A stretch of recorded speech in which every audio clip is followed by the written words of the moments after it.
Question number 8, let's get right into it. Okay, so we have the line y equals k times x plus 4, where k is a constant, is graphed in the xy plane. If the line contains the point c comma d, where c is not equal to 0 and d is not equal to 0, what is the slope of the line in terms of c and d? All right, guys, so if you'll recall, right, slope, the formula is going to be y2 minus y1 over x2 minus x1, okay? Now, the biggest problem here is if you look at this question, you say, wait a second, they only give us 1 point.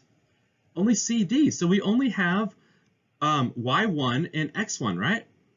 So where are we going to get the other value from? And that's a great question. But what we know is that if y equals kx plus 4, okay, if we know this, that means that we know what the y-intercept is, okay? The y-intercept is 4.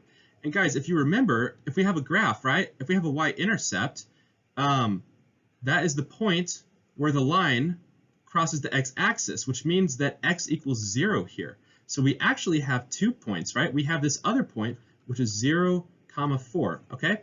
So now what I'm going to do is let's just plug in c and d and 0 and 4, okay? So for our y2, I'm going to call that 4, and for our y1, I'm going to call that d. And then for x2, I'm going to call that 0, and then for x1, I'm going to call it c. So now I'm going to end up with 4 minus d divided by negative c.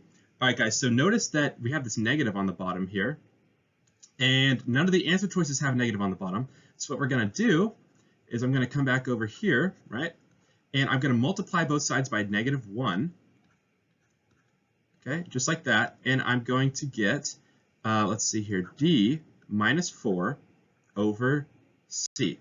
All right, guys, so our answer is d minus 4 over c, and that is going to be answer choice A. All right, guys, if you have any questions, feel free to comment below, and I will see you